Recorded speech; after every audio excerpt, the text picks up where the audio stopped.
Let's get the party started and let's get ready to rumble, I guess. Good morning and greetings from Ho Chi Minh City. I want to welcome our global clients, our global partners, our friends from around the world. Certainly, the main audience is dialing in from Vietnam and in the region, but we also know we have clients and partners dialing in from China, from the US, and from Europe. My name is Thomas Nguyen, and I'm the Chief Global Markets Officer for SSI Securities Corporation. We are the most storied and most dominant securities firm in Vietnam. This morning, we are absolutely flexing our global reach, our international connections to bring together what I would call the dream team to discuss and hopefully debate what we would argue as one of the most important topics today, which is the Trump tariff tantrum, as we call it. On the screen here, as you can all see, my esteemed guests, we start with Mr. Derek Hamilton, dialing in from the heartland of America, Kansas City, the capital of barbecue, I guess. Is that right, Derek? Of America and perhaps the world. Derek's a good friend of ours. He's been on our webinar in the past, and I'm really excited to have him back. Derek, thanks for dialing in. I guess it's 9:30 p.m. on Wednesday night for you. A new guest and somebody I'm extremely excited to have on with us is Andy Rothman. Andy is the founder of Synology LLC. Andy is dialing in from San Francisco, and I think it's what 7:30 p.m. Wednesday night. So thanks for Andy for interrupting your dinner for joining us. And then of course Hung, affectionately known to us and the market as X30, doesn't really need much introduction. He's our very own chief economist, head of research. He will be focused on bringing the message home and how all this impacts Vietnam. So with that, let's start with Derek Hamilton. Again, Derek is the chief economist of Macquarie Asset Management. I think Macquarie manages approximately half a trillion USD in terms of AUM globally. I've known Derek for, man, what, 20 years or so. Derek's been a client of mine, and in some ways we're more friends than we are, client and broker now. And I've traveled the world with Derek and have gone through many cycles with Derek, and I'm really, really excited and happy to have him back. Derek's focus will be on the U.S. economy, U.S. politics, and perhaps how it impacts the global economy and global politics. So, Derek, you're going to be the first to go off here. Let me lead off with perhaps the dumbest question, but perhaps also the most complex question is, does any of this matter, Derek? Because sitting where I sit, I see the S&P actually above what it was before Liberation Day. In fact, I'm looking globally, and markets, if markets know what it's saying, or have all fully discounted what has happened and now has fully recovered. S&P is approaching 6,000, is that right? And even in Vietnam, and then Hung knows, we're probably approaching 1,400, which is an amazing level.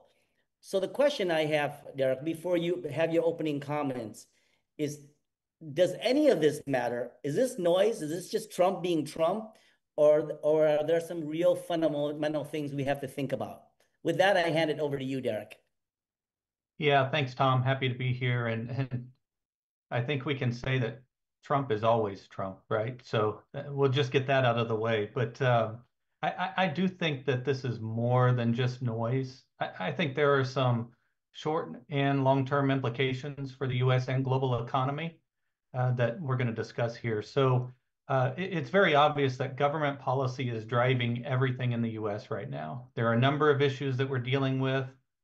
At the top of that list is trade and tariffs, and that's where we're going to spend a lot of time today on on this webinar. But before we get to the implications of trade and tariffs, let's just take a step back and gauge what's happened recently. So ahead of the tariffs and Liberation Day and everything, we saw a surge in imports into the U.S. Companies were basically trying to build inventory before tariffs went into effect, because tariffs are essentially a tax or an increase in cost for companies that are pulling goods into the U.S. Now, when you look at a country's GDP or look at their economy, higher exports add to GDP, higher imports actually subtract from GDP. And so when imports go up, that's actually a drag to the economy, because it's not produced in the US. It's produced elsewhere and brought into the country. And so the difference between exports and imports is what we call net exports. And why is all of this important? Well, in the first quarter, we saw the largest drag on GDP in history from net exports because of what happened with that rise in imports. In other words, the surge in imports in the US relative to exports was simply unprecedented, because these companies were just trying to pull in as many goods as they could before these tariffs went into effect. Now, at the same time, consumers were pre-buying ahead of the tariffs as well. A lot of people knew that prices were going to increase. For example, you saw a surge in auto sales.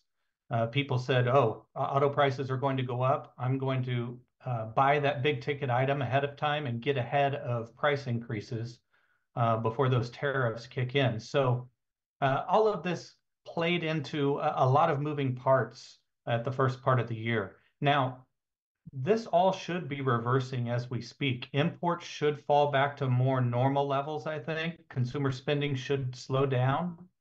The way that I like to look at the economy is I look at what I call underlying domestic demand. So what are businesses and consumers actually spending money on? So we're taking trade out of the equation. We're taking inventories out. We even take government out and just say, what are businesses and consumers doing?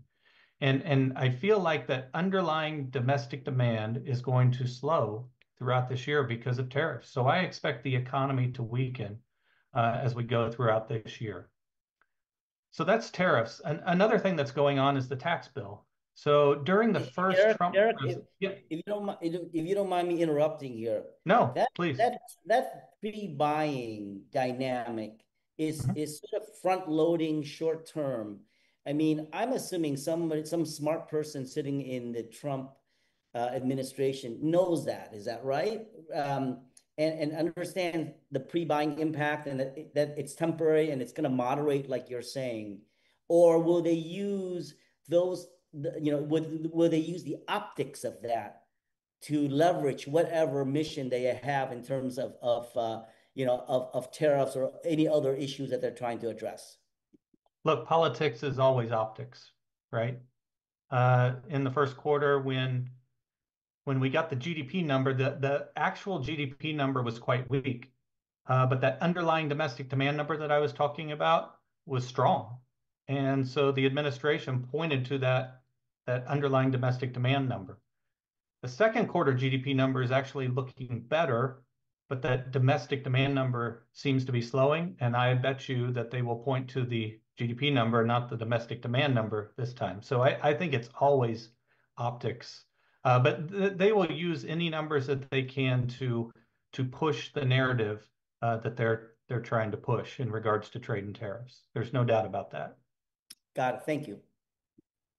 And so let me touch on the tax bill really quickly. So during the first Trump presidency, Congress passed tax cuts.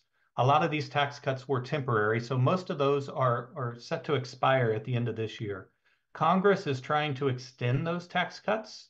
We don't want this big, quote unquote, fiscal cliff, as people call it. We don't want to raise taxes on people suddenly and businesses.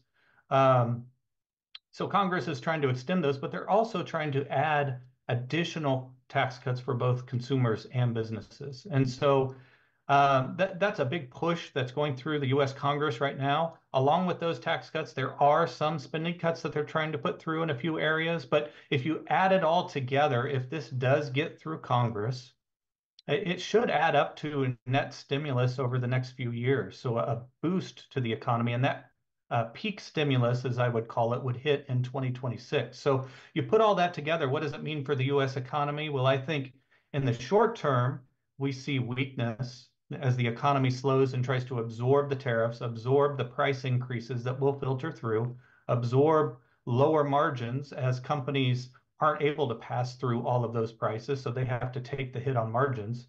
That will all result in, or should result in, a weaker economic growth. But I think as we get into next year, if we have this tax bill put through, you'll actually see the economy turn. And I expect next year to look quite a bit better. Now, in regards to what does this mean for the rest of the world, I'll let Andy talk about China, but as those imports to the US slow, much of the world should see slower activity as a result, especially those countries that are more exposed to trade. So we saw a surge in US imports from many countries in the first quarter, including Vietnam. A lot of Southeast Asian countries saw very strong export growth to the US.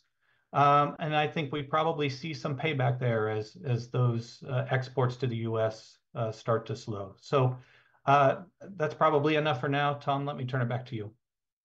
Yeah. And before we transition to the next speaker, when you're talking about slowing economy, U.S. economy, can you break that down one level down when you're talking to companies and industries? What industries do you think will get hit the most, whether it's fundamental or because they benefited from the preloading most? And so to give me the edges, what industries or sectors would you expect the most slowdown? But on the other side, what industries do you think could weather it better? Yeah, so broadly, the way to look at this, and everyone is impacted by tariffs because it doesn't matter what business you do, at some point you're using a product that is imported. But I would say that services in particular are much better shielded from this. So I think the service industries broadly should do a lot better on this front. Conversely, goods, obviously, in particular, those goods that are imported from places like China. And so we're talking about, a lot of consumer goods that are brought in that will try to be passed through by distributors. Walmart has already said that they're going to raise prices on a lot of their goods, and that's going to filter through. The other thing I think is important to remember is those companies that are exposed to what I would call lower end consumers will be hit disproportionately. Why is that?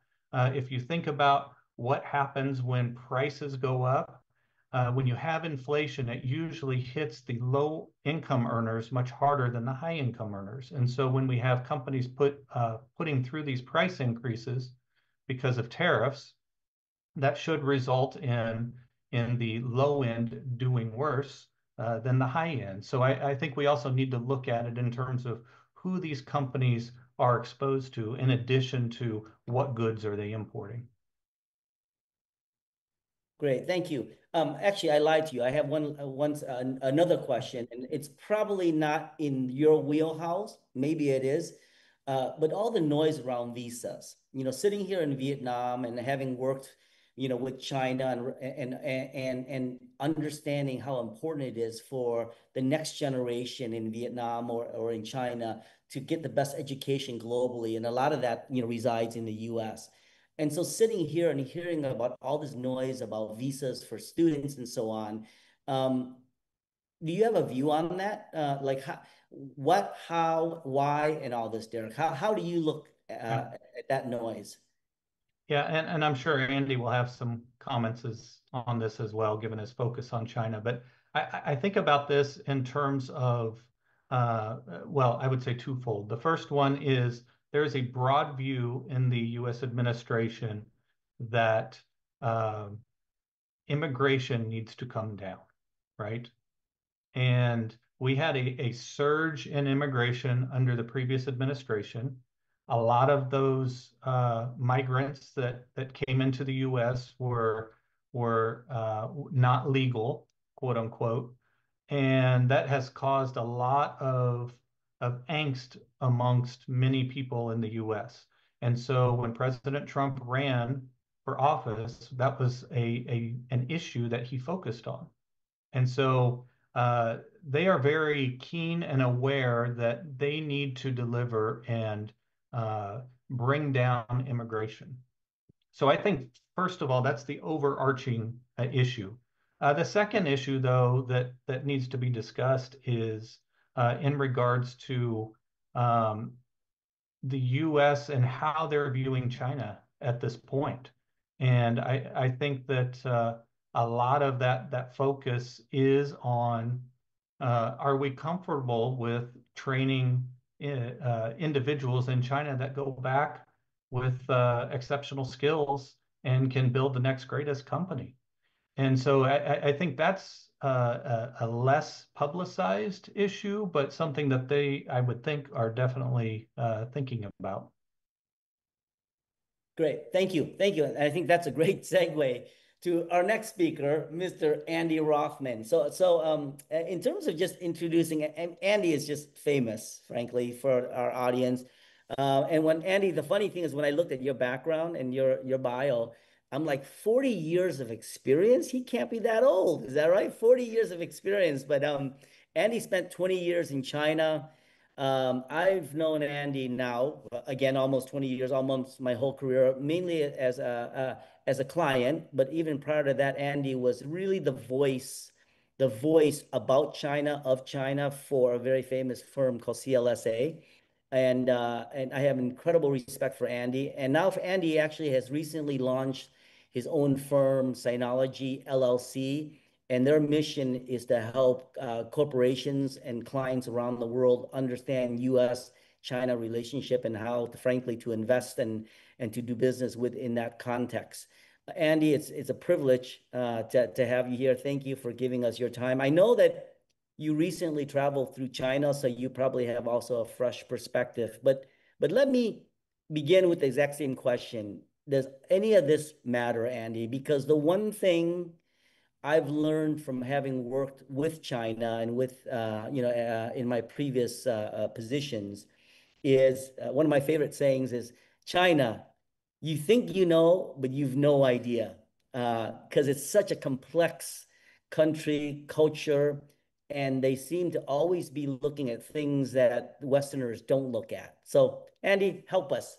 Does any of this matter? Thanks, Tom. Great to be with you and great to talk to this audience today. Yeah, it matters, but maybe not in the way that a lot of people think it matters. So I want to just start off my contribution to the conversation by making 3 points to give a little bit of a different perspective on this and how to think about how it matters.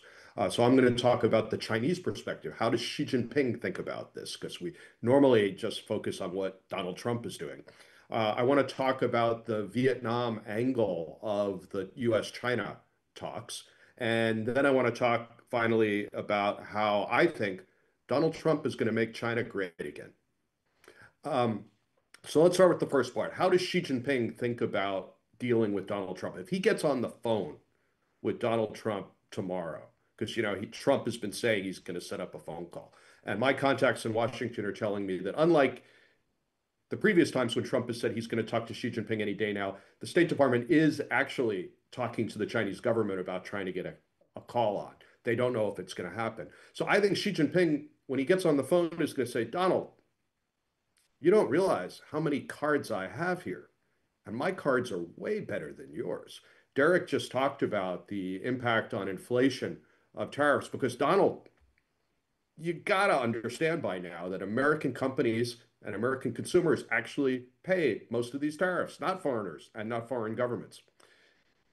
You also seem to not understand the card I have with supply chains, that there's just an awful lot of stuff that not only American consumers use, like everything for babies, but also companies. About half of what the US imports is intermediate goods, and a lot of that stuff comes from China. So you're talking about raising the cost of American factories producing goods to sell either in the United States or to export. This is why we've seen just today reports from the Fed and also ADP, which processes payroll, about a little bit of softening right now in employment in American companies ahead of this. So I think he's going to remind Donald Trump how many cards he has. He's also going to remind him about things like rare earths, that we're already seeing stress in the US auto industry because while China doesn't dig up all the world's rare earths, it processes almost all of them. And these are things that are really key to building everything from automobiles to batteries to solar panels to semiconductors and also to the F-35.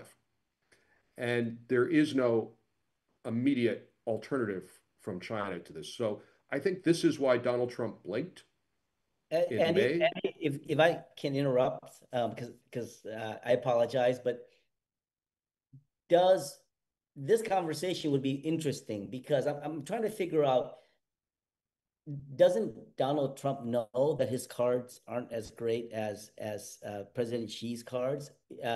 Because you have to believe that with all the smart minds and all the great economists and thought leaders within the Trump administration, that they do know that President Xi has a great hand, whether or not they want to acknowledge it or they're just bluffing. But I guess what I'm asking you is President Xi telling Donald Trump anything he doesn't know in this conversation? Give me that perspective. We can't be sure of what's going on inside Donald Trump's head, but it appears to me like he's been getting a lot of terrible advice from his advisors. They apparently were not warning him about these supply chain issues. They apparently didn't dissuade him from the view that foreigners pay the taxes and that, in fact, Americans pay these taxes, these tariffs. Going back to what Derek was talking about with visas, I understand the desire on the part of the administration to deal with illegal immigration, but students at American universities are legal. They apply for a visa from the State Department and they go. Also, it's clear, and Elon Musk is at the head of the list here, how important foreigners who come to the United States on student visas are for innovation and job creation in the United States. The vast majority, about 80% of Chinese students who get graduate degrees in the United States stay and contribute to innovation and wealth creation in the United States. So I think Donald Trump's getting a lot of really bad advice, and maybe Xi Jinping will turn out to be one of his better advisors. So I then want to move on and talk about how Vietnam fits into this, because you guys have just woken up, so you might not have seen the news this morning, U.S. time, where Commerce Secretary Howard Lutnick was being grilled by the Senate. And Senator Kennedy asked him a question, which was basically, if Vietnam agrees to eliminate all tariffs and all non-tariff barriers on goods coming from the United States, would you do the same for Vietnam and the United States? And Lutnick laughed and said, no way, that would be stupid. And Senator Kennedy said, what? I thought that's your whole point. And Lutnick's response was, we would only consider doing that if Vietnam would stop buying stuff from China. So this just shows you how bizarre the perspective is in Washington now, that a lot of the tariff stuff is really not about tariffs and rebalancing manufacturing and the trade deficit. It's the China hawks in the administration. So where this is heading is, I think that there's a kind of a fundamental tension inside the Trump administration right now, where you've got Donald Trump on the one hand, who continues to say that he respects Xi Jinping, wants to have a constructive relationship with China. And on the other hand, he's got a whole team of hawks around him who want to kneecap the Chinese economy and decouple not only the United States, but much of the rest of the world. And I think in that phone call, Xi Jinping is going to say to Donald Trump, you can't have it both ways. You're going to have to decide what you want. If you want to do a trade deal with us, the second biggest economy in the world, you can't be trying to use export controls and visas to kill our economy. And so this is going to force a big decision inside the White House about which direction they want to go towards China. And then the last thing I want to talk about before I turn it back over to you, Tom, is why I think Donald Trump is going to make China great again. Derek introduced the concept of net exports. And I appreciate that, Derek, so I don't have to explain that. But it's really important in this context because China is not an export-led economy. In the 5 years through 2019, before COVID, net exports on average contributed only 1% of China's GDP growth. This is usually a domestic demand-driven economy like the United States. Now, that hasn't been true in the first quarter of this year and in 2024, when net exports contributed 30% of China's GDP growth. But that wasn't because the government was pushing exports, it was because domestic demand, consumption was so weak in China. And I think that since last fall, Xi Jinping has been changing his rhetoric and starting to change his policies to re-embrace the private sector, the entrepreneurs that drive all the innovation and job creation in China, to promote consumption over production. But he's been too tentative and too slow in doing this.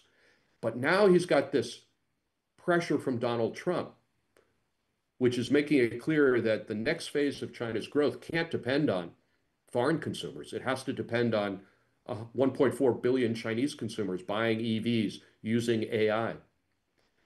And also, the extra thing Donald Trump does is he gives Xi Jinping an excuse because some people think that one of the reasons he's been slow about changing these policies is he doesn't want to acknowledge that he's made some policy mistakes over the last few years on property and on inter platforms.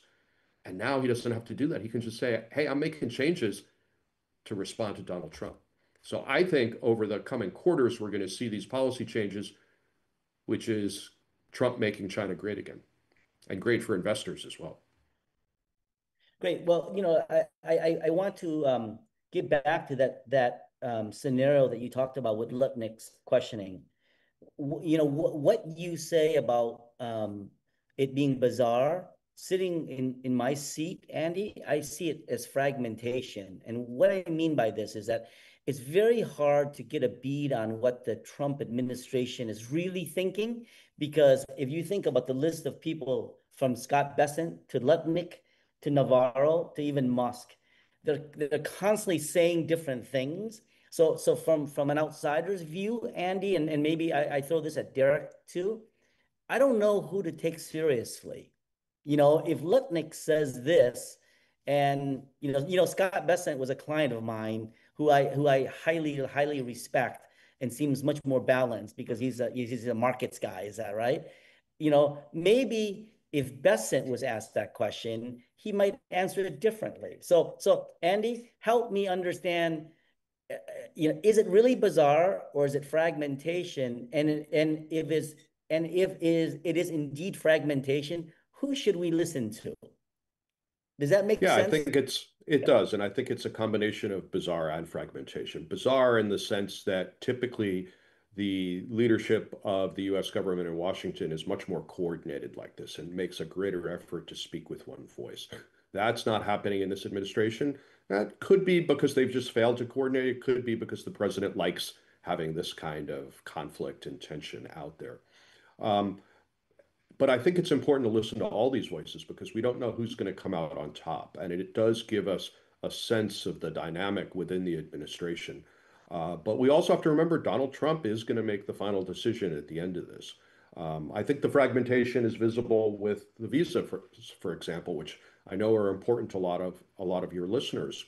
I think that one of the motivations for this visa thing is it fits in with the president's campaign against elite higher institutions of education.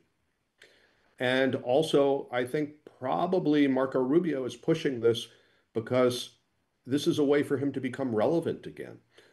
Think about the major foreign policy issues in Washington these days. The war in Ukraine, what's happening in Gaza, what's happening with China. Marco Rubio hasn't had a hand in any of that. And now he's back on the news again. So maybe I'm too cynical. But I think we have to listen to all of these voices, but take them with a grain of salt. As for Treasury Secretary Bessent, I'm sure he has a better perspective on these things, but I doubt he's being given very much leeway from the president, for example, when he negotiates with China. So I think one of the problems the Chinese government has right now, and this is shared by the Japanese government and Brussels and Ottawa, they don't really know what Donald Trump wants from them. Sometimes he talks about more cooperation on fentanyl. Sometimes he talks about reducing the bilateral trade deficit. Sometimes he talks about having BYD set up an EV plant in the United States. They just don't know what he really wants. And it's possible Besant doesn't know either. Got it. And actually, before I moved over to our very own Anh, um, Elon Musk. I mean, just for me, talking about Bizarro, is that right? Has this is somebody that I think contributed what 250 million to the administration, was at the heart of the whole campaign. Has Doge really failed? And has Elon Musk really flipped the switch on Donald, as some of the recent tweets have shown? Would love that color both from Andy or Derek, either of you having that opinion. I'll turn that one over to Derek if he likes. Yeah, sure, I can take that. Has Doge failed? Um, I was in Washington a few weeks ago meeting with some policymakers, and I had some tell me that this was a lot of noise and no meat. In other words, there really isn't much to expect to come out of this in the grand scheme of things. We went from talking about we're going to save 2 trillion to 1 trillion to 150 billion. And 150 billion is a lot, but not in the context of the size of the US economy nor the outstanding debt. So I think that as of now, we could say that this has been a quote unquote failure. Now, what is Musk doing in terms of starting to throw some grenades, I guess, into this? It's really interesting. You know, we're talking about 150 billion that we saved at Doge, and he's focused on these tax cuts that, like I said, some need to be extended. Otherwise, we're going to have a very bad economy. But one thing that he's not talking about is the tariff revenue. And yes, eventually, if we keep these tariffs at these levels, then the uh, the amount of imports that we have are going to go down, and so your tariff revenue will go down as well. But in general, if you think about the total stock that we would bring in, the CBO came out with a report yesterday, the Congressional Budget Office, which is the authority for forecasts on the federal government side. And they said that they think that even with imports coming down, that the US could pull in $2.5 trillion in revenues over the next 10 years. And so, I think a lot of what's going on with Musk is probably some disappointment that he didn't get more done, and probably a little bit of frustration with some of the things that have gone on with the administration, and he's taking it out on them in public. But that's just speculation, obviously.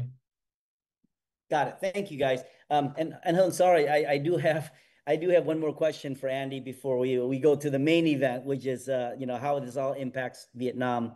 But I think this question needs to come before your part, which is we've heard from Derek that to expect a slowdown in the U.S. economy, probably towards the end of the year, but then perhaps, Derek, sort of stabilization and a pickup next year.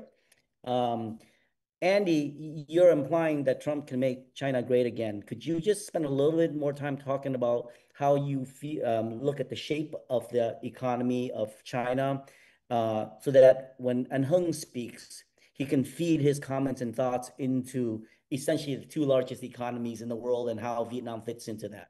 So how do you think, sort of looking forward, we should think about the Chinese economy, which areas of strength, which areas of weakness, and hopefully how we can connect into Vietnam? Sure. I would summarize it by saying that right now the Chinese economy is in decent shape, but it's growing significantly more slowly than it should be. And the primary reason for that is policy mistakes by the Chinese government, dating back to the summer of 2020, with their attempts to change regulations on the property sector, their intervention with internet platforms, and then video games, and then education companies, and then pharmaceuticals. All of this has created a climate of uncertainty among the private companies in China, the entrepreneurs who drive the Chinese economy. It's somewhat similar to this climate of uncertainty that's leading to slower growth in the United States right now, uncertainty over tariffs and tax policy on the part of Donald Trump that Derek was talking about. And it's really important to focus on the entrepreneurs in China because, when I first worked in China in 1984 as a junior American diplomat, there were no private companies at all there. You couldn't even find a privately run restaurant. Now, about 90% of urban employment is small entrepreneurial private companies. They create all the new jobs. They create all the innovation. Most of the AI, battery, EV companies are privately owned. And it's just a phenomenal change in a short period of time. And these guys have lost confidence. One of the most interesting data points in China is that the National Bureau of Statistics for the government publishes a monthly survey of consumer sentiment. It's similar to the Michigan survey in the United States. It collapsed during the Shanghai COVID lockdown in 2022, and it's never recovered. It's at all-time lows. And this is also interesting because a lot of people say the Chinese government doesn't publish bad data. This is as bad as it gets. And in fact, just today, they published the latest survey data for May, and it ticked up a fraction, but it's still terrible. On the other hand, even though confidence is really bad, the economy is okay. In the first quarter of this year, real or inflation adjusted income growth, consumer spending growth was all running just over 5%. So that's not too bad. EV sales are up over 40% year over year. And the IMF is forecasting that despite the tariff turmoil, this year and next year, China is likely to account for about 20% of global economic growth. That's a larger share of global growth than from the US and the G7 combined. So if you're a company in Vietnam or an investor in Vietnam or in the US or anywhere else, really important to keep this in perspective that, yeah, China has its problems. The real estate market is in a huge slump right now, created by the government policy, but it's certainly not falling apart, and it's still going to drive global growth. Wow. I have so many questions that we could spend another hour, but I can't because time is limited, and I don't want Derek to fall asleep on our call here. So let's take it home to our very own Anh Hung, brother Hung, X30, best economist in Vietnam, and Anh Hung, you're on mute. Okay. I'd say best economist in Vietnam, and I would argue best looking economist in Vietnam too, the most handsome. So with that, Anh Hung, tell us your thoughts about what you've heard today, your thoughts about the economy in Vietnam, and most importantly for our listeners, how do we make money, Anh Hung, in all this? I think like when our speaker talk about like the two superpowers is playing card at the moment, I think like we say in our main report, I think there's the art of being chill here because we need to play a wait and see because we don't know what's going on with the tariff from now to July 9th. And also for Vietnam, I think like Vietnamese people are always positive, like we see the negotiation between the Vietnam and US got a lot of good development. We take the meeting in Jeju, the second round of negotiation in the Washington, and yesterday I think even the the two negotiator, I mean the USTR ambassador and the Minister of Military and Trade in Vietnam, they met in Paris for a negotiation round, and they promised that the third round might be in mid-June. So I think a lot of development show that the Vietnam takes the negotiation very seriously. But more important than that, I think the key driver for growth Vietnam for this year is not about external driver. It's about the domestic driver. I mean, public consumption, public investment and consumption. And the data in the first 5 months, I think, is quite good. And you can see like we can spend about like more than 30 billion US dollar on infrastructure this year. And it's in line the disbursement are quite in line with the government ambitious plan. So in May, I think it's grow like nearly 40%, and the FDI still growing here. Even in the tariff, we see like registered FDI almost double in May. So by that, I mean, Vietnam have the buffer for the tariff at the moment. The growth in the first quarter, the growth is about 7%, but in the second quarter, I think it's at least 7.5 or even 8%. So we can play wait and see here because the growth is still here. On the question on how to make the money, I think like in other countries, the VN index here is recover the loss from Liberation Day, I guess, and it's hitting like the I think 1,400, like you say. But more importantly, I think a lot of like domestic companies are quite attractive at the moment. Relating to because now we need to revive our property market. So a lot of developer looks very okay now, and the government as they codify the resolution number 42 on the bad debt resolution. So bank is doing quite well at the moment, even when we may have some problem with the non-performing loan, but when they are empowering with the new regulation, I think they should be doing well. And yeah, on the side note for Andy, I think when we start our business, I mean SSI, when we start our business in 2000, we are the only private broker here. And maybe Thomas know more than me on the process for the market upgrade, where we have a lot of things to make money. But now the people here are quite excited about the resolution number 68 on private sector development. It's something similar with the China laws on private sector promotion that they issued in last April. But I think, yes, the focus on the private sector will be the key for Vietnam to have something like 8 or 10% GDP growth in the next decade. And maybe, Tom, you can say something about the market upgrade if you want, because it's how you make the money. So actually, before I talk about that, and I'm sure we have Footsie in the audience. So Footsie's listening. Hello, SSI loves you. But a couple things. I do want to go back to the fundamentals that Anh Hung's brought up. First of all, I remember Derek. I think it was in the last webinar you had that you left me with one thought. If you watching China, you said the one thing you're looking at is the real estate market. Okay, you've taught me well because I'm a very simple-minded person. Leave me with only one thing and I'll hang on to it for the rest of my life. But I'd love to get your perspective and you can share with Andy about that piece, how you're viewing the real estate recovery in China, and does it jive with what your expectations and thinking is, but then also take it over to Vietnam and help Anh Hung, because in some ways our path is so similar to China that we had this real estate crisis, shall we say, and now it seems that we're doing a good job stabilizing and recovering, and how we should look at that within our own situation. So Derek, I'm putting you on the spot here, but because you left such a indelible mark on me on that, I'd love for your perspective.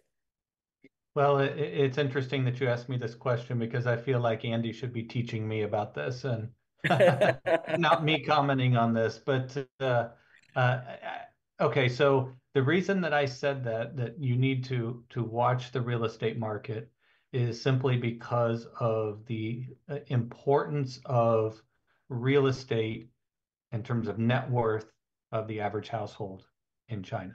The majority of people's net worth is in real estate versus in the US, it's much more broad-based, right? We own a lot more financial assets. That's not the case in China. So when we go through a period like we saw over the last few years, where not only was real estate activity continuing to weaken, but the price of real estate was going down, that is a negative debt spiral or a negative asset price spiral that depresses confidence because you see your net worth going down every single year.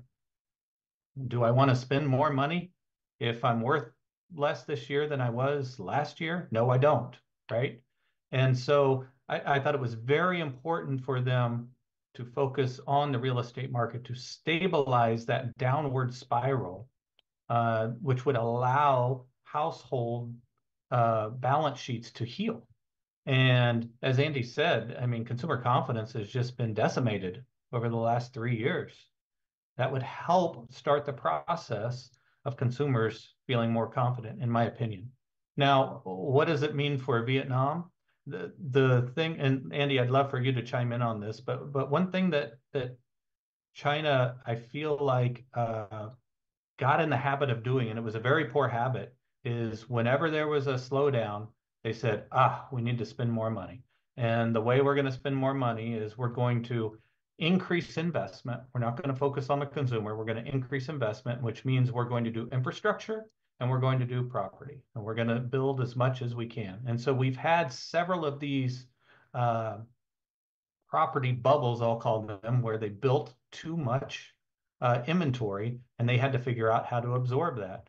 You know, if you go back, what, Andy, maybe 10 years, there was a program that they put in place where basically local governments were going in and absorbing this empty real estate and putting people into it in tier 4, tier 3 cities. And so, you know, from a Vietnamese perspective, I would say be very careful on using the property market to stimulate the economy, because that creates excesses that eventually will feed into balance sheets that cause a problem for the economy, and balance sheet recessions are very, very hard to get out of. Hưng ơi, Yes, for Vietnam, I think at least the good news is yes, our population is aging, but it's still in the golden population. I think in the next at least like 10 years before we become similar to China at the moment. And the government also recognize that, and they even like revise the population rules. So by now we can say like no more two-child policy in Vietnam. So and that's why we still see the population is growing, and the population bonus will stay with us at least in the 10 years. So that's why we still have some kind of like window of opportunity for us, for the property sector to like doing a little bit wealth in the next 5 or 10 years before we hitting what China have the issues like at the moment. So, however, I think the property sector is not one of the things that the government want to focus on this year. I think more importantly, I think they focus on the public investment, I think infrastructure, because at least like the infrastructure in Vietnam is still like cannot compare with the regional peers, and it makes the like the business cost in Vietnam is quite high in terms of logistics, and that's one they try to handle on. So maybe the property sector maybe have some kind of indirect impact from the public investment development. But yes, we do agree that like if we have another boom and bust in the property sector, I think it's a disaster for the Asian country like Vietnam. But at least we got like at least like 10 years more before the population become age like China at the moment.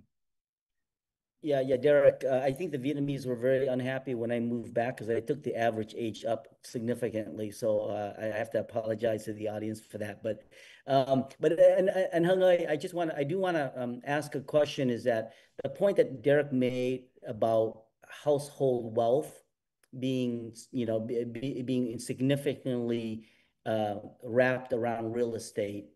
Is that a similar situation that we see in Vietnam, or is Vietnam a little bit more diversified than what we see in China?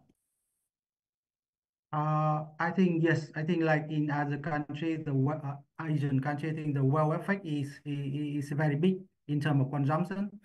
And when we see we have some problem with our property sector back in 2012 and 2013, the consumption growth is quite weak by then. And I do really agree with uh, the speaker, like the consumption key driver for consumption in Vietnam for the middle is the middle class. So whenever the property sector doing well, the middle class will be willing to like spend again, and it's a key driver. So yes, in some sense. Great, thank you. Can I jump in here? Yeah, please do that. With a comment about how Vietnam can look at some lessons from China. I first went to Vietnam, I think it was 1992, and so I am just incredibly impressed with the progress that's been made in the economy over the last few decades. It's just phenomenal. But there are some lessons to be learned from China. On the real estate side, I think the most important lesson is leverage. Even though property prices have fallen, sales have almost slowed to nothing in most cities in China. Almost nobody is underwater in China. We're not seeing the kinds of things that we had during the global financial crisis in the United States, where a lot of people were losing their homes or losing investment property, because up until very recently, the Chinese government required 30% cash down and also did a lot of due diligence on mortgage applications, unlike in the United States for a long time. Now that's been reduced to about 20%, but even though prices have come down, almost no one in China is underwater. So Derek was right, I think, to highlight the confidence impact that this has, but at least we're not seeing the kinds of spillover into consumption and jobs like we had in the United States back in the global financial crisis. The other lessons for me are something that Hung mentioned, which is really building out infrastructure. Spend a lot of money until you get really good infrastructure. Everything from power to roads to airports to ports, because that's really important for setting up the manufacturing base. And then the other thing that I think China has done well is on education. The number of university spots has gone up dramatically over the last 20 years. Spending on education, on R&D is still growing at a pace in line with GDP growth. And I think that's been really important for sustaining innovation in China, and is going to be even more important as the tensions with the United States continue to rise. Oh, and one last thing. It's going to be really fascinating to see how the Vietnamese government manages getting caught between the two superpowers, something that I think you were alluding to, Hung. You know, on the one hand, you've got the Trump administration saying you should stop doing business with China. And the Chinese are going to be saying, oh, really?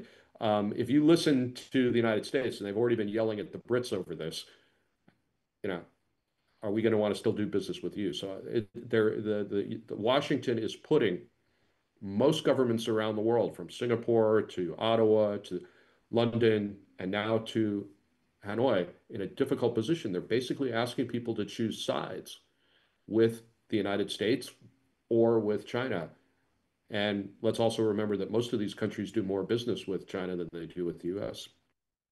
Well, and I was just going to chime in and make that point. So if you look at exports from Southeast Asia to China and to the US, it's very mixed in terms of who's more important. But the reason it's mixed is because of Chinese companies funneling goods through some of these countries. In other words, you know, they try to avoid some of the tariffs and trade barriers, and they will send goods to Vietnam and then reship it to someplace like the US. It's interesting. You can actually slice up the trade data and look at what's called value added trade. And so what that basically means is we can measure the amount of exports from these countries that are actually produced in these countries. And when you do that, China is the most important for all the Southeast Asian countries, including Vietnam. The second thing is if you look at foreign direct investment. So, you know, countries like the US and China will invest a lot of money in these countries via companies, right? So companies will put money in to build a plant or something like that. The data is a little mixed in terms of who's more important, but the majority of Southeast Asian countries, again, receive more foreign direct investment from China than they do the US. So just putting a little bit of numbers around what Andy was saying, more important, China is more important on the trade side and more important on the capital flow side. Hưng ơi, as we are approaching our time limit, can you be a bit more two things I want to bounce off of you. I think our firm's target, your target, is 1450. I think on the VN index for the year. I'd love to know what's the risk to that? Is the risk to the upside or downside based on everything that you're seeing? And then again, just knowing that our audience wants to make money every time they engage with SSI, can you point to some sectors and maybe a couple of interesting stocks that you from our research that you think is you just want to highlight? Um, I think for me, like, as the topic is on the tariff, so maybe people are a bit on the risk to the downside. But for me, I think we already what people don't talk about is the risk to the upside, because you can see the valuation here is quite cheap. And if you look at like 5 year valuation, historical, we can see uh, if it go back to the normal, I mean the average of the 5 year valuation for the V index, it could hit something like 1016. One 1,600, I guess. So I think the upside is quite high, given the fact that people, the government here are promote the private sector. I think it could clearly be benefit to the private sector and the stock market. Not to say about the upcoming like market upgrade and the potential for the growth like 8% or even more in the next quarter. And in Vietnam, I think for the listed company, I think the exposure to the external driver like export, I think is not very high. I think it's less than 20%, I guess. So the the key driver for the stock market or the VN here is still the domestic economy. So that's the point that we are a little bit worried about the risk to the upside for the um, stock market. And for the sector, I think we, at the moment, we prefer some sector in the property, in construction, and something related to the public investment that we are uh, positive on. And of course, we can say something like we the stock market is doing well, so like a broker like that should be the one to benefit, but I cannot tell you the name. I can tell the name, maybe you write it on the cap, I guess. So yeah, we don't want to talk about the name on the live stream at the moment. Got it. Got it. Okay. Look, we're at closing time. I could let this conversation run on for quite a long time with such great speakers.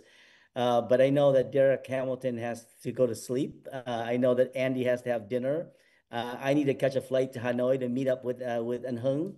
Let me make some closing comments. And Hưng, I haven't forgotten your request of me to say something about the upgrade. Here is what we at SSI and I, as a representative of SSI, believe. We're sitting here in Vietnam and seeing so much dramatic developments here.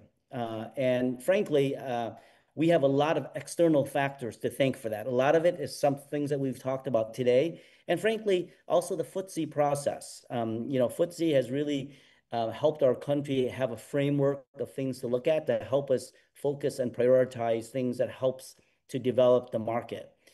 In actuality, for me, and I will share this with FTSE and publicly, is upgrade or not, I still believe that Vietnam is on this significant path of development.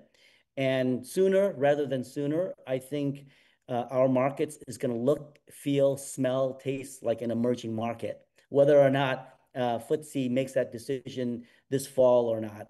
In actuality, based on all the discussions that we've had with FTSE and our regulators and the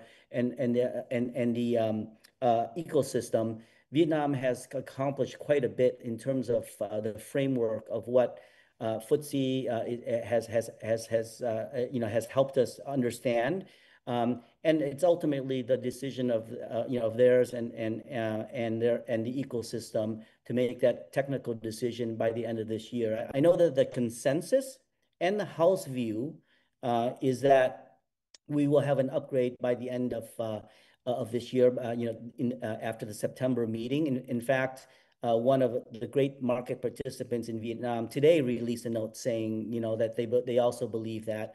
But again, the message here is, upgrade or not, I do believe that Vietnam is significantly on a path of markets development. And I'm just very happy to be sitting here at SSI, sitting here in Ho Chi Minh City, and doing my own little part to be part of this. With that, I want to thank our esteemed guests. Again, we could go on forever, and your insights are really world class. I thank our clients, as always, for listening in and supporting our efforts here at SSI. Any follow-up questions, please reach out to your local representative, and certainly we can direct them to Derek, Andy, or Hung, where it makes sense. With that, thank you to our speakers. Thank you for our clients for listening, and looking forward to the next webinar. Cheers. Thank you.